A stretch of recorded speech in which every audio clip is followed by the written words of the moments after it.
दिले जाते तर जे काही वृद्ध ज्येष्ठ नागरिक आहेत त्यांच्यामध्ये काही जर डिसेबिलिटी निर्माण झाली लक्षात तर त्यांना मोफत उपकरण दिले जातात. पीएम स्वनिधी योजना महत्वाची आहे, याची थीम आणि उद्दिष्ट महत्वाचे आपल्याला. ठीक आहे, आता तारीख वगैरे विचारणार नाही. पीएम स्वनिधी योजना कोणासाठी होती बघा, कोविड-19 लॉकडाऊनमुळे विपरीत परिणाम झालेल्या पथ विक्रेत्यांना. बघा काल मी विश्वकर्मा योजना सांगितली होती, विश्वकर्मा योजना कारागिरांसाठी आहे. स्वनिधी योजना कोणासाठी आहे, पथ विक्रेत्यांना त्यांचे जीवनमान पुन्हा सुरू करण्यासाठी परवडणारे खेळते भांडवल कर्ज उपलब्ध करून देण्यासाठी 1 जून 2020 पासून या योजनेची अंमलबजावणी करण्यात आली आहे. बघा लॉकडाऊनच्या काळामध्ये अनेकांचे उद्योग बंद पडलेत. जे काही गल्लीमध्ये रोडवर भाजी विक्रेते असो, फळे विक्रेते असतील, काही वस्तू विक्रेते असतील, त्याला पथविक्रेते म्हटलेलं आहे लक्षात. यांचे व्यवसाय ठप्प झाले होते, यांचे व्यवसाय पुन्हा नव्याने चालू व्हावे यामुळे त्यांना काही सवलतीने कर्ज उपलब्ध करून देण्याची योजना पीएम साहेबांनी त्यावेळेस चालू केली होती. नाव होतं पीएम स्वनिधी योजना. ठीक आहे, समोर आहे राईट टू वॉक. चालण्याचा अधिकाराला मान्यता कोणत्या राज्याने दिलेली आहे, चालण्याचा अधिकार लागू करणारे पंजाब राज्यातील पहिले राज्य असेल. पंजाब हे भारतातील कोणतं राज्य असेल, पहिलं राज्य असेल. राईट टू वॉक म्हणतो. प्रश्न एवढा येईल तुम्हाला, चालण्याचा अधिकार किंवा राईट टू वॉक हा अधिकार कोण मान्य केलेला आहे, तर पंजाब.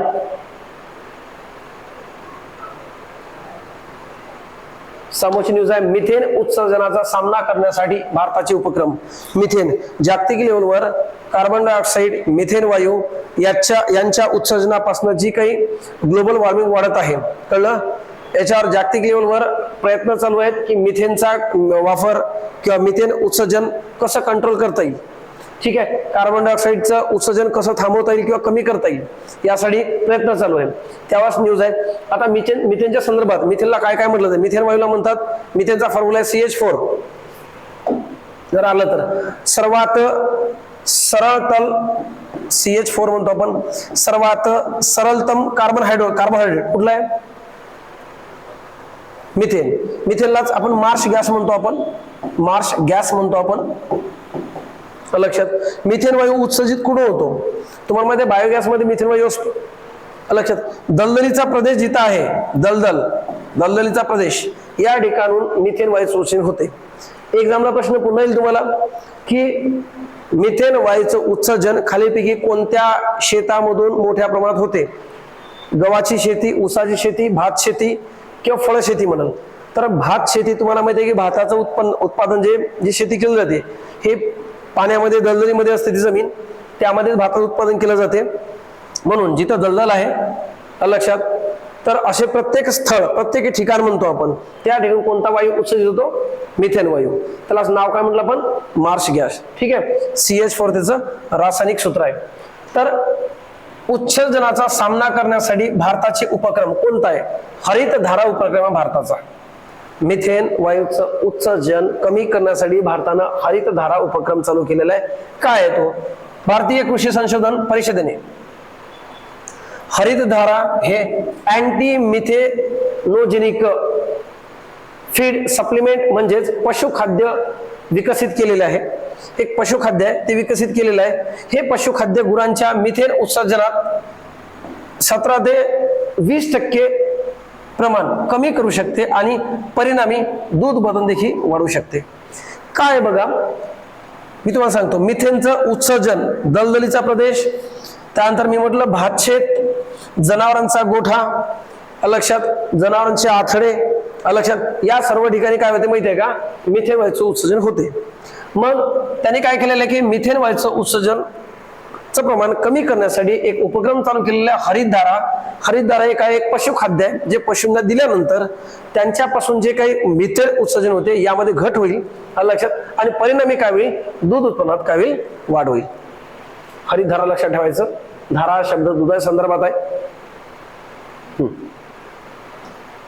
समोरची न्यूज आहे MS स्वामीनाथन. सगळ्यांना माहित आहे की MS स्वामीनाथन हे कोण होते, तर भारताच्या हरित क्रांती जनक होते तर तुम्हाला भारतातील हरित क्रांती कोण घडवली, तर MS स्वामीनाथन. कोणत्या राज्यामध्ये तो प्रयोग यशस्वी झाला, तर पंजाब आणि हरियाणा लक्षात ठेवायचं. त्यानंतर जगात हरित क्रांती कोण केली, तर नॉर्मन बोरलॉग. कोण व्यक्ती होता, नॉर्मन बोरलॉग. आणि महाराष्ट्रामध्ये हरित क्रांतीचा प्रयोग यशस्वी कोण करून दाखवला, तर भारताचे माजी मुख्यमंत्री तर वसंतराव नाईक. कोण होते, तर वसंतराव नाईक. 3 नावं लक्षात ठेवा. जगात हरित क्रांती, नॉर्मन बोरलॉग. भारतातली हरित क्रांती कोण असेल, तर MS स्वामीनाथन. आणि महाराष्ट्रातली हरित क्रांती म्हटलं तर वसंतराव नाईक. तिन्ही लक्षात ठेवायचं. बरं ठीक आहे. नॉर्मन बोरलॉग जगात केलेली आहे, स्वामीनाथन साहेबांनी कुठे केलेली, भारतात केलेली आहे. तर एक्झामला प्रश्न येईल की हरित क्रांती ही कोणत्या पिकाच्या संदर्भात होती, तर लक्षात ठेवायचं गहू आणि भात. महाराष्ट्रातली कुठली होती, तर ज्वारी.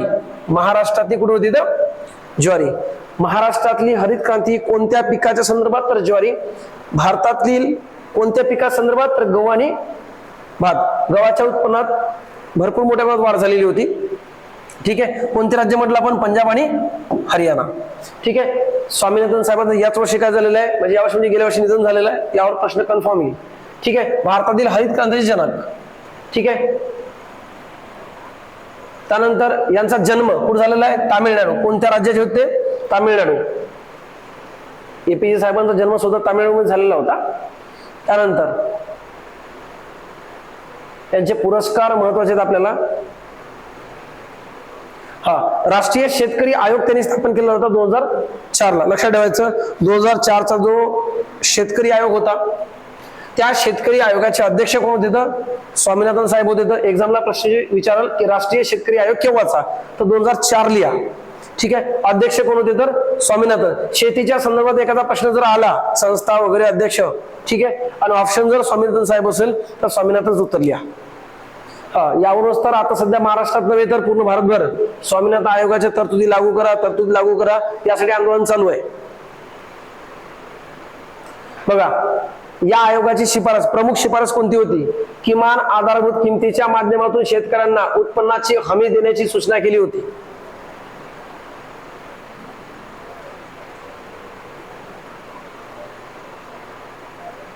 आंतरराष्ट्रीय पुरस्कार त्यांना कोणते भेटले होते, तर पाठ ठेवायच्या. रामन मॅक्सेस पुरस्कार त्यांना भेटला. नंबर 2 जगातील पहिला अन्न पुरस्कार भेटलेला आहे. नंबर 3 याच वर्षी भारतरत्न सुद्धा भेटलेला आहे. भारतरत्न भेटला, रामन मॅक्सेस पुरस्कार भेटला, जागतिक अन्न पुरस्कार भेटलेला आहे. त्याच्यानंतर भारतरत्न भेटला म्हणजे मागचे तिन्ही पण भेटले असेल त्यांना, पद्मश्री, पद्मभूषण आणि पद्मविभूषण. ठीक आहे. शांती स्वरूप भटनागर पुरस्कार सुद्धा त्यांना भेटलेला आहे. एक्झामला प्रश्न विचारले की खालीपैकी कोणता पुरस्कार त्यांना मिळालेला नाही, भारतरत्न, त्यानंतर रामन मॅक्सेस, त्यानंतर नोबेल, त्यानंतर पद्मभूषण म्हणून पद्मविभूषण, पद्म सगळे पुरस्कार भेटलेले आहेत. भारतरत्न भेटलेला आहे, रामन मॅक्सेस पुरस्कार भेटलेला आहे. कोणता नाही भेटला, नोबेल आणखी भेटायचा आहे. भारत सिंगापूर सराव. भारत आणि सिंगापूर या देशासोबत, या देशादरम्यान कोणते सराव पार पडलेले आहेत, तर सरावावर प्रश्न विचारलेले आहेत. युद्ध सराव आहेत. बोल्ड कुरुक्षेत्र, अग्नि वॉरियर, सिम्बेक्स, जॉइंट मिलिटरी आणि सिटमेक्स. सिम्बेक्स आणि सिटमेक्स सिंगापूर सोबत आहे. SI लक्षात ठेवा सिंगापूरचं. जॉइंट मिलिटरी विचारणार नाही. अग्नि वॉरियर विचारतो. अग्नि वॉरियर हे कोणाचं, भारत आणि सिंगापूर. आणि बोल्ड कुरुक्षेत्र सुद्धा भारत आणि सिंगापूर. हँड इन हँड चीनचा आहे. ठीक आहे. त्यानंतर कोकण हे ब्रिटन सोबत झालेलं आहे आपला. प्रोजेक्ट उद्धव. बघा, युद्ध सराव मी हे वेगवेगळ्या व्हिडिओमध्ये वेगवेगळे देशाचे कव्हर केलेले आहेत. सगळे एकत्र नाही घेतलेले मी. त्यानंतर समोर आहे प्रोजेक्ट उद्धव कशाच्या संदर्भात आहे, तर बघा, युद्ध कला, मुत्सद्देगिरी आणि भव्य रणनीती या विषयांवरील प्राचीन भारतीय ग्रंथांमधील ज्ञान शोधणे आणि आत्मसात करणे यासाठी भारतीय सेनेने सुरू केलेला हा उपक्रम आहे. प्रोजेक्ट उद्धव हा एक उपक्रम आहे जो आपल्या भारतीय सेनेने सुरू केलेला आहे. कशासाठी, जे प्राचीन काळामध्ये लिहिलेले ग्रंथ आहे त्या ग्रंथामध्ये युद्धकलेबद्दल, भव्य रणनीतीबद्दल जे काही लिखाण केलेलं आहे, नॉलेज आहे, लक्षात ज्ञान आहे, ते आत्मसात करावं व त्या ज्ञानाचा फायदा आज कुठं करता येते का लक्षात, यासाठी हा प्रोजेक्ट उद्धव विषय सुरू केलेला आहे, आपलं उपक्रम सुरू केलेला आहे. प्रोजेक्ट उद्धव हे कशा संदर्भात आहे, तर प्राचीन भारतीय ग्रंथामधील ज्ञान शोधे. कशा संदर्भातलं ज्ञान आहे, युद्धकला आणि रणनीती. हे मुत्सद्दीगिरी वगैरे आहे त्यामध्ये. भारत आणि बांगलादेशचे द्विपक्षीय सराव, बोंगो सागर लक्षात ठेवायचं, हे नौसेनेचं आहे, हे नक लक्षात ठेवा. संप्रीती अतिशय महत्वाचा IMP आहे. संप्रीती हा युद्ध सराव कोणत्या दोन देशादरम्यान भरत असतो किंवा खेळला जातो, भारत बांगलादेश. ठीक आहे. मैना मती मैत्री, मैत्री हा आता विचारलेला आहे, मैत्री करणं बांगलादेश सोबत झालेला आहे आपला. तर मैना मती मैत्री, संप्रीती आणि बोंगो सागर, भारत प्लस बांगलादेश द्विपक्षीय सराव आहे. आता भारत आणि अमेरिका संयुक्त सराव आहे, पाठ ठेवायचं. Yudh Abhyas, Vajraprahar, Tiger, Triumph, Cope India, Malabar. Malabar हा क्वाडचा गट आहे, तो त्यातनी ऑस्ट्रेलिया आहे, जपान आहे, अमेरिका आहे आणि भारत आहे, हे 4 देश आहेत. मलबार क्वाड मध्ये कोण कोण आहे, ऑस्ट्रेलिया आहे, अमेरिका आहे, जपान आहे आणि भारत आहे. Red Flag, Red Flag, Cope India, Tiger, Vajraprahar आणि युद्ध अभ्यास हे कोणाचा आहे, अमेरिकेचा आहे, अमेरिकेसोबत आहे भारताचा. समोरची न्यूज आहे आपली. डॉक्टर स्वाती नाईक यांना नॉर्मन ई बोरलॉग पुरस्कार. आत्ताच आपण नॉर्मन ई बोरलॉग किंवा नॉर्मन बोरलॉगचं नाव चर्चेला होतं. जगातले हरित क्रांतीचे जनक कोण आहेत, नॉर्मन ई बोरलॉग. हा पुरस्कार डॉक्टर स्वाती नाईक यांना मिळालेला आहे. निश्चितच यांचं कार्य हे कृषीच्या संदर्भात असेल असं आपण गृहीत धरू. वाचू आता आपण. भारतीय कृषी शास्त्रज्ञ निश्चितच डॉक्टर स्वाती नाईक यांना 2023 सालीचा नॉर्मन ई बोरलॉग पुरस्काराने सन्मानित करण्यात आले. अदिती मुखर्जी 2012 आणि महालिंगम गोविंदराज 2022 यांच्या नंतर हा प्रतिष्ठित पुरस्कार प्राप्त करणाऱ्या त्या 3ऱ्या भारतीय व्यक्ती ठरलेल्या आहेत. म्हणजे नॉर्मन ई बोरलॉग हे कृषी क्षेत्राच्या संदर्भात पुरस्कार आहे, इंटरनॅशनल लेवलचा पुरस्कार आहे. स्वाती नायक यांना पुरस्कार मिळाला या वर्षीचा. आणि ह्यात भारतीय किती येतात, 3ऱ्या येतात. 2012ला अदिती मुखर्जी आणि 2022 ला कोणा भेटलेलं आहे, महालिंगम गोविंदराज यांना. हे दोन्ही नाव लक्षात ठेवू नका, पण स्वाती नाईक लक्षात ठेवा नाव. पण स्वाती नाईक ह्या कोणत्या राज्यातल्या येतात, ओडिशा राज्यातल्या येतात. कार्य काय त्यांच्यावर बघा.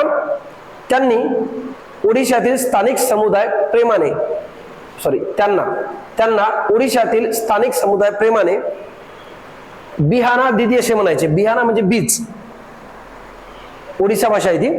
बिहाना दिदी म्हणायचे कोणाला, स्वाती नाईक यांना. त्यांना इंग्लिशमध्ये सीड लेडी म्हणतात. म्हणजे काय केलं ते माहिती आहे का, वेगवेगळ्या बीजांचं संगोपन केलेलं असेल त्यांनी कृषी क्षेत्रात विशेषतः दुष्काळ सहिष्णू भाताच्या वाणांच्या क्षेत्रात उल्लेखनीय योगदान केलेले आहे. भाताच्या वाणाच्या संदर्भात त्यांनी योगदान केलेलं आहे. त्यांनी कृषी क्षेत्रात विशेषतः दुष्काळ सहिष्णू भाताचं वाण, दुष्काळ म्हणजे काय, दुष्काळात तग धरू शकणारं भाताचं वाण त्यांनी विकसित केलेलं होतं. त्यामध्ये त्यांनी चांगलं योगदान दिलेलं आहे.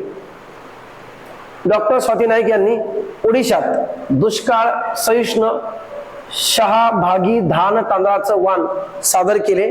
हे वाण तेथील प्रत्येक शेतकरी कुटुंबाच्या आहाराचा आणि पिकांच्या फेरपालटीचा अविभाज्य घटक बनलेला आहे. भाताचं वाण त्यांनी विकसित केलेलं आहे. असं वाण विकसित केलेलं आहे जे दुष्काळ सुद्धा काय करेल, उत्पन्न देऊ शकेल. ठीक आहे. ओडिसाचा आहे. ओडिसामध्ये त्यांना बिहाना दिदी किंवा सीड लेडी असे म्हणतात आणि त्यांना यावर्षीचा ई बोरलॉग पुरस्कार मिळालेला आहे. वहिदा रहमान नाव ऐकलेलं आहे. 53वा दादासाहेब फाळके पुरस्कार वहिदा रहमान यांना मिळालेला आहे. दादासाहेब फाळके पुरस्कार यावर्षीचा नाही, 53वा म्हटलं त्यांनी. लक्षात ठेवा, 53वा दादासाहेब फाळके पुरस्कार कोणाला मिळालेला आहे, तर वहिदा रहमान यांना मिळालेला आहे. महत्वाचा आहे, तसा तुमच्या वाचण्यात आलेला आहे प्रश्न. आता हे जे 3 पुरस्कार समोरचे नोबेल पुरस्कार, नोबेल तसे वेगवेगळे आहेत. अर्थशास्त्रातला आहे, साहित्यातला आहे, शांततेचा नोबेल पुरस्कार आहे, वैद्यकीय क्षेत्रामधला आहे, तुमच्या भौतिक शास्त्रामधला आहे, रसायनशास्त्रामधला आहे. पण आपण काही सिलेक्टेड घेतलेले आहेत. त्यामधला एक नोबेल पुरस्कार साहित्यासाठीचा. बघा, नोबेल पुरस्कारची सुरुवात केव्हा झाली जर पेपरला प्रश्न विचारला तर, जगातला सर्वश्रेष्ठ पुरस्कार समजला नोबेल पुरस्कार, तर सुरुवात झाली 1909 ला. पहिला भारतीय 1913 ला प्राप्त करणारा लक्षात कोण होते? देवेंद्रनाथ टागोर. त्यांना कोणता भेटला होता? तर साहित्याचा भेटला होता रे. आणि साहित्य कोणतं होतं? गीतांजली या काव्य संग्रहासाठी त्यांना देवेंद्रनाथ नाही, देवेंद्रनाथ सांगत रवींद्रनाथ टागोर. कोणा भेटलेला आहे? रवींद्रनाथ टागोर. देवेंद्रनाथ त्यांचे वडील होते. तर बघा, नोबेल पुरस्कार सुरुवात केव्हा झाली? 1909 ला. पहिला भारतीय व्यक्ती रवींद्रनाथ टागोर. साहित्याचा पुरस्कार नोबेल मधला. आणि कोणतं साहित्य? गीतांजली. या गीतांजली या काव्य संग्रहामधूनच भारताचं राष्ट्रगान आहे, आज राष्ट्रगीत चालू आहे. जे जनगणमन आहे आपलं, जनगणमन हे या गीतांजली या काव्य संग्रहामधूनच घेण्यात आलेलं आहे. कोणत्या वर्षी भेटला? 1913 ला. त्यानंतर आता बघू आपण साहित्यासाठीचा 2023 चा नोबेल पुरस्कार कोणाला भेटलेला आहे?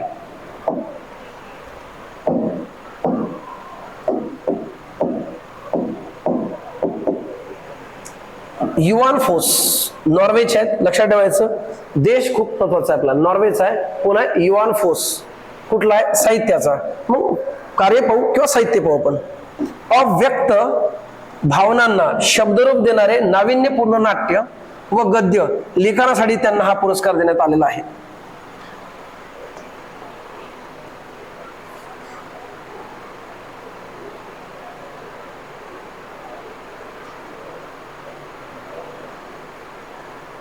समोरची न्यूज आहे आपली शांततेचा नोबेल पुरस्कार, अतिशय महत्वाचा आहे. शांततेसाठीचा नोबेल पुरस्कार विजेते नरगिस मोहम्मदी, इराणची महिला आहे. लक्षात, नरगिस मोहम्मदी नाव लक्षात ठेवायचं. शांततेचा पुरस्कार कोणाला भेटलाय? इराण या देशाची महिला आहे नरगिस मोहम्मदी. इराणमधील महिलांवर होत असलेल्या अत्याचाराविरोधात आवाज उठवणाऱ्या आणि तिथल्या महिलांसाठी गेल्या अनेक वर्षापासून लढत असलेल्या आणि सध्या तुरुंगात असलेल्या, मित्रांनो तुरुंगात आहे त्या महिला असणाऱ्या मानवाधिकार कार्यकर्त्या नरगिस मोहम्मदी यांना यंदाचा शांततेचा नोबेल पुरस्कार जाहीर झाला आहे. दोन्ही नाव पाठ ठेवा. युवान फोस म्हणतो आपण साहित्याचा, ठीक आहे. त्यानंतर नरगिस मोहम्मदी, ठीक आहे, यांना कोणता भेटला? शांततेचा पुरस्कार. तुरुंगामध्ये असताना नोबेल पुरस्कार प्राप्त किंवा जाहीर झालेल्या त्या आतापर्यंतच्या 5व्या व्यक्ती आहेत. हे महत्वाचं नाही. इराण आणि नॉर्वे दोन्ही देश लक्षात ठेवा. यांचं साहित्य कोणाचं आहे? नरगिस मोहम्मदींचं व्हाईट टॉर्चर वरून तुम्ही एक अंदाज घेऊ शकता, बाकीचं काही आवश्यकता नाही आपल्याला. अर्थशास्त्रासाठीचा नोबेल पुरस्कार, ठीक आहे. तर क्लॉडिया गोल्डिन कुठल्या येतात? अमेरिकेच्या. बघा, अर्थ म्हटलं की पैसा. अर्थशास्त्राचा नोबेल पुरस्कार कोणाला भेटला? नाव कसं लक्षात ठेवायचं? अर्थ म्हणजे पैसा. जगात सर्वात श्रीमंत देश आपण अमेरिका गणतो. लक्षात, अमेरिका अर्थ म्हणजे पैसाच. कळलं? भारतामध्ये जर आपण पाहतो म्हटलं की पैसा आणि सोनं याच्यात जर आपण श्रेष्ठ समजलं त्याला सोनं म्हणून, सोन्यात श्रेष्ठ समजतो आपण. सोनं इंग्लिशमध्ये आपण त्याला गोल्ड म्हणतो. तर गोल्डिन म्हणून गोल्ड श्रीमंत देश. आणि काय असेल? अर्थ म्हणजे काय? अर्थशास्त्र. यांचं कुठेतरी समीकरण तुम्हाला जाणवते. म्हणून अर्थशास्त्राचा नोबेल पुरस्कार कोणाला मिळाला तर लक्षात ठेवायला सोपी जाते. अमेरिका देशाची महिला आहे, नाव होतं क्लॉडिया गोल्डिन हे नाव लक्षात ठेवण्यासाठी सोपी आहे तुम्हाला. नोबेल पुरस्कार प्राप्त करणाऱ्या अर्थशास्त्राचा नोबेल पुरस्कार प्राप्त करणाऱ्या ह्या तिसऱ्या महिला आहेत. ठीक आहे, ही आवश्यकता नाहीये तुम्हाला. कार्य काय त्यांच्या महिलांच्या श्रम बाजाराच्या परिणामाबद्दल आणि आपली समज वाढवल्याबद्दल क्लॉडिया गोल्डियन यांना या पुरस्काराने सन्मानित करण्यात आले. आवश्यकता नाहीये, अतिशय महत्वाचा आहे. सरस्वती सन्मान पुरस्कार 2022 आहे. तामिळ लेखक शिवशंकरी यांना प्राप्त झालेला आहे. तुम्ही 23चा जर भेटला असेल 23चा पाठ ठेवा. सुधा मूर्ती, पेपरला प्रश्न येईल तुम्हाला. सुधा मूर्ती यांना एक अवॉर्ड मिळालेला आहे, तो बघू आपण. सुधा मूर्ती ग्लोबल इंडियन अवॉर्ड, ग्लोबल पहिल्या महिला आहेत हा. ग्लोबल इंडियन अवॉर्ड मिळवणाऱ्या पहिल्या महिला कोण आहेत? सुधा मूर्ती. तर काय वाचून घेऊ आपण.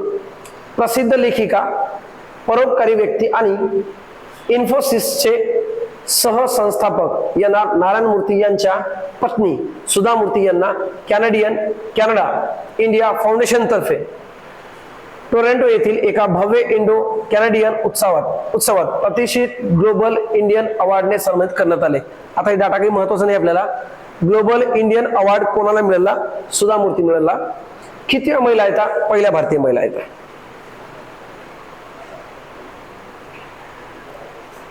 खेळाच्या संदर्भात तुम्हाला खूप सारे प्रश्न विचारले या वर्षी. 19व्या आशियाई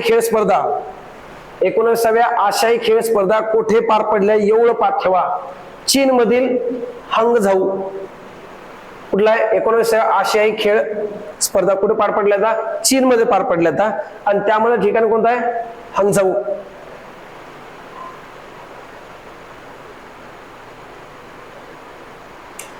आता आपल्याला माहित आहे की जर एखाद्या देशात स्पर्धा पार पडल्या तर तिथल्या खेळाडूंचा उत्साह जास्त राहतो, कॉन्फिडन्स जास्त राहतो.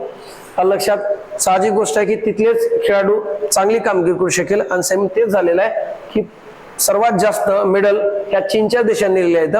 चीनमध्ये ज्या आशियाई क्रीडा स्पर्धा पडलेल्या आहेत त्यामध्ये पहिल्या क्रमांकावर कोण आहे? चीन हा देश आहे. आणि आपला भारत 4थ्या क्रमांकावर आहे. भारतामध्ये सुवर्ण किती आहेत? 28. बाकीची आवश्यकता नाही आपल्याला. आणि टोटल 107. ध्वजधारक म्हटलं तर पाठ ठेवा. उद्घाटनाच्या वेळेस होत्या हरमनप्रीत सिंग इथं, ठीक आहे. आणि शेवटी समारंभाच्या म्हणजे सांगता समारंभामध्ये कोण होते तर PR श्रीजेश. IMP आहे. भारताला आशियाई कप 2023 चे विजेतेपद. 2023चा आशियाई कप कोणी जिंकला? भारताने. किती वेळा जिंकला रे? 8व्यांदा.